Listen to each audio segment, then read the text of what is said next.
दोस्तों, कई बार हमारे मन में विचारों की ऐसी बाढ़ आ जाती है कि उस बाढ़ को हम चाह करके भी रोक नहीं पाते। कंटिन्यूअसली विचार आते जाते हैं और वो भी अजीब-अजीब विचार, अनावश्यक विचार। और वो विचार किसी भी टाइप के हो सकते हैं। अनावश्यक चिंता के, डर के, किसी के प्रति घृणा के, क्रोध के, बहुत ही अजीब-अजीब विचार आते हैं या कुछ एकदम अजीब-अजीब बातों के, अजीब-अजीब घटनाओं के। मतलब हम लोग खुद सोच के हैरान हो जाते हैं कि मैं ऐसा कैसे सोच रहा हूँ? मेरे दिमाग में ये सब क्यों आ रहा है? और फिर उसका गिल्ट पालने लगते हैं कि मैंने ऐसा क्यों सोचा, मैंने ऐसा क्यों किया, क्या मैं इतना बुरा हूँ? और भी तमाम प्रकार के विचार। और ऐसी-ऐसी घटनाओं के विचार जो अभी हुई नहीं है और ना कभी हो सकती है।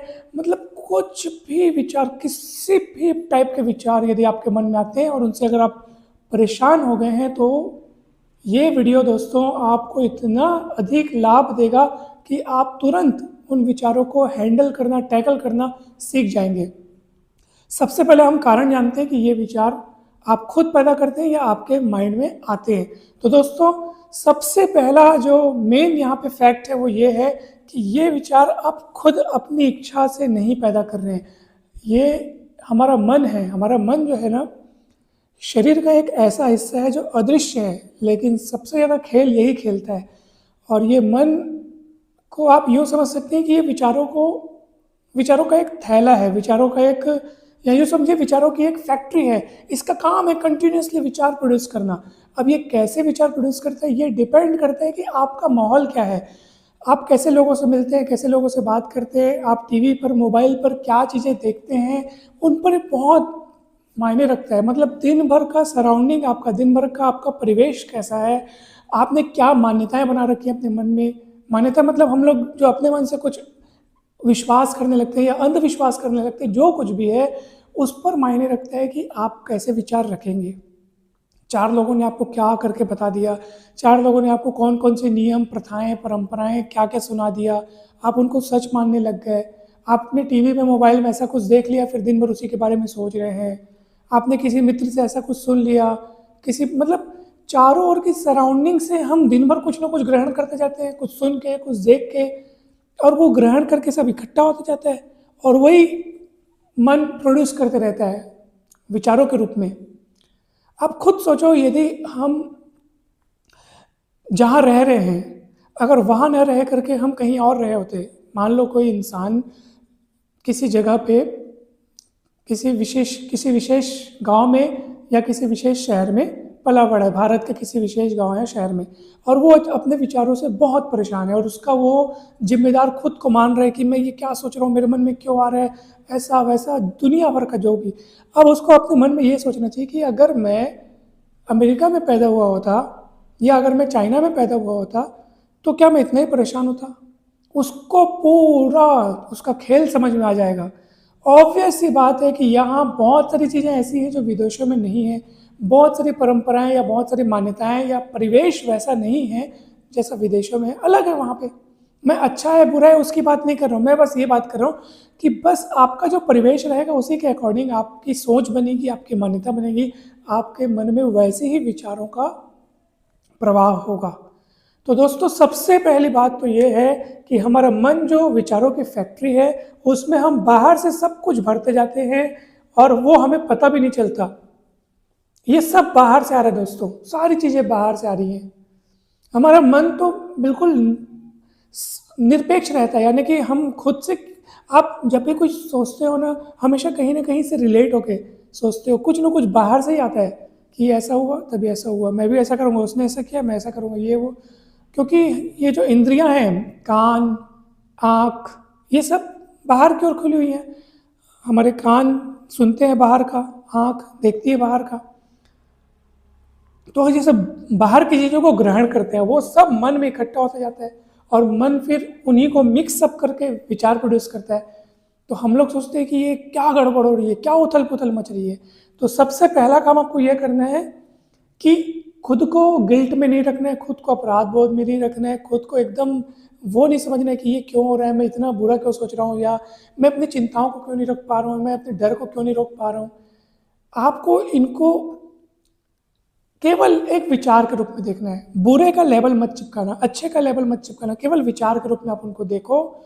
उनका कारण समझो कि क्यों ऐसा विचार मेरे मन में आ रहा है। आपको जब आप जड़ से जड़ घुसते जाओगे ना तह से कि क्यों ऐसा आया, अच्छा मैंने ये थिंकिंग इसको देख करके मेरे मन, फिर ये ऐसा क्यों आया, अच्छा ये ऐसा हुआ इसलिए मेरे मन में आ रहा है। ऑटोमेटिक आपको पता चलने लगेगा। आप उसमें एनालिसिस करो, विश्लेषण करो कि क्यों आ रहा है ऐसा विचार मेरे को, और अब इनको बंद करने का उपाय क्या है। तो दोस्तों सबसे पहले बात तो इनसे परेशान होना आप बंद कर दीजिए, इनको इनसे चिपकाव बंद कर दीजिए, इनको वैल्यू देना बंद कर दीजिए। किसी भी चीज़ को आप वैल्यू देखते हैं ना, आप बोलते हैं ना इसको जितनी ज़्यादा वैल्यू दो उसका भाव उतना ही बढ़ जाता है, तो वही है विचारों का भी वही खेल है। उसको जितनी ज़्यादा वैल्यू दोगे उनका भाव बढ़ जाएगा, वो आपको उतना ही ज़्यादा परेशान करेंगे। उनको वैल्यू देना बंद कर दो, एनर्जी देना बंद कर दो, इग्नोर करने लगो। विचार आए तो उनको सिर्फ विचार के रूप में देखो, अच्छा मेरे मन में ये थॉट आया है, बस मेरे मन में ये थॉट आया, और उनको उसके बाद उसका पोषण करना बंद कर दो, उसको खिलाना पिलाना बंद कर दो, चुपचाप खिसक जाएगा। परेशान होना बंद कर दो, केवल उसको विचार के रूप में देखो। कारण उसका खुद को जिम्मेदार मत ठहराना कि मैं ये क्या सोच रहा हूँ, आप नहीं सोच रहे हैं, वो मन में आ रहा है। मन का ये खेल है, चारों तरफ की चीज़ें इकट्ठा हो गई हैं तो वो बाहर निकलेंगे विचारों के रूप में। आपको उस पर विश्वास, कई बार ऐसा होता है कि हमारे मन में कुछ उल जुल विचार आते हैं और हम उसको इम्प्लीमेंट कर देते हैं, क्रियान्वित कर देते हैं, वो बड़ी गड़बड़ होती है। इसमें हमारा बुद्धि का बहुत बड़ा रोल होता है कि उन बुरे विचारों को परखे और उन्हें छांट के बाहर फेंके कि ये विचार काम का नहीं है, ये विचार बेकार है। ये हमारे बुद्धि विवेक का काम होता है दोस्तों। तो जो फालतू के विचार है उनको छटनी करके आप बाहर फेंकते जाओ।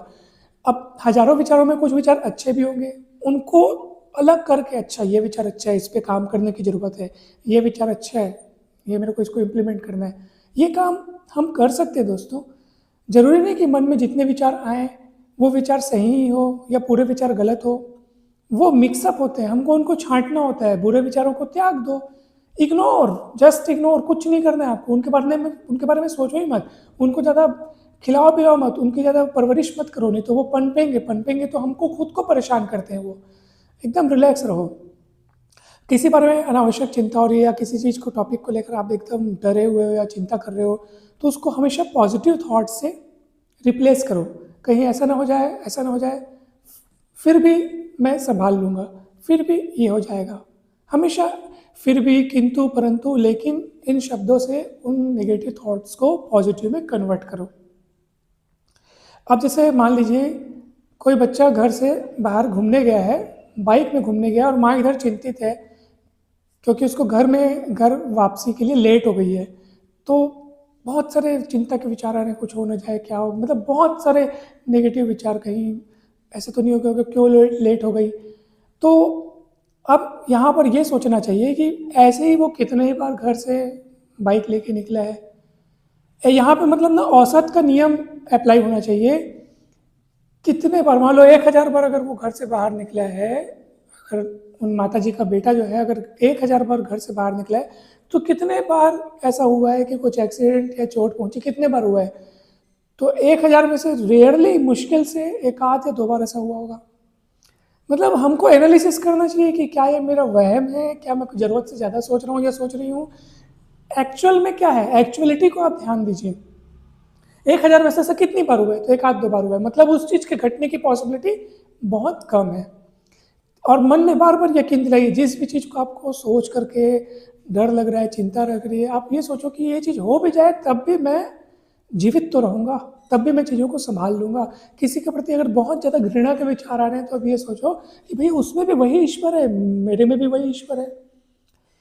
इसने अपनी जीवन भर में चीज़ों को जिस तरह से इकट्ठा किया, जैसा इसका परिवेश रहा, मतलब कोई भी इंसान गलत व्यवहार भी करता है ना तो उसको लगता है वो सही कर रहा है, क्योंकि उनके हिसाब से वही सही होता है। हमको लगता है बहुत गलत व्यवहार कर रहे हैं, तो उनको दया की दृष्टि से देखो। भाई जब आप किसी बीमार व्यक्ति से मिलने जाते हो हॉस्पिटल में, तो क्या उसको देखकर आपको गुस्सा आता है कि नहीं, बल्कि दया आती है कि बेचारा बीमार है, क्योंकि वो शारीरिक रूप से बीमार रहता है तो हमको लगता है कि हाँ बीमार है। जरूरी थोड़ी है कि बीमारी शारीरिक ही हो, मानसिक भी होती है।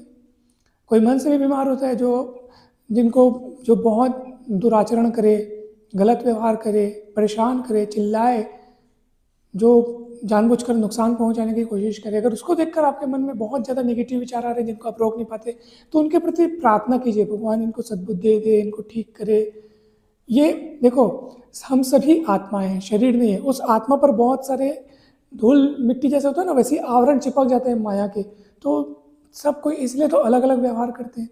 तो उनको भी आप उस रूप में देखो कि इनको भी अभी हील होने की बहुत ज़रूरत है, भगवान इनकी मदद कीजिए। उनको आप उस रूप में देखो, उनके अंदर भी वही ईश्वर है, हमारे अंदर भी वही ईश्वर है। तो ये सब मतलब नेगेटिव थॉट्स को पॉजिटिव पॉजिटिव से आप कन्वर्ट करते जाइए, आप बहुत अच्छा महसूस करेंगे दोस्तों। तो मुझे उम्मीद है कि ये बातें आपको बहुत अच्छे से समझ में आ रही होंगी। केवल साक्षी भाव से विचारों को देखना है, और अगर जो उनमें से अच्छे विचार हैं उनको अपनाना है, बाकी विचारों को इग्नोर करना है, जस्ट इग्नोर। और फिर आप बहुत अच्छा महसूस करने लगेंगे दोस्तों। तो दोस्तों, आई होप ये बातें आपको बहुत अच्छे से क्लियर हो गई होंगी और आपके प्रॉब्लम का सॉल्यूशन आपको मिल गया होगा दोस्तों। वीडियो अच्छा लगे तो ज़रूर लाइक कीजिएगा दोस्तों। और आपके मन में कुछ ऐसी बातें हों जिनका सॉल्यूशन वीडियो में हमने न बता पाया हो, तो कमेंट में ज़रूर लिख करके बताइएगा। नेक्स्ट वीडियोस में मैं ज़रूर उन बातों का जो भी सॉल्यूशन समाधान हो सकेगा वो प्रस्तुत करूँगा। दोस्तों, चैनल को ज़रूर सब्सक्राइब कीजिएगा, क्योंकि सब्सक्राइब करने से आपको आगे आने वाले वीडियोस के नोटिफिकेशंस मिलेंगे। और दोस्तों के साथ ज़रूर शेयर कीजिएगा दोस्तों। जल्द मिलते हैं नेक्स्ट वीडियोस में।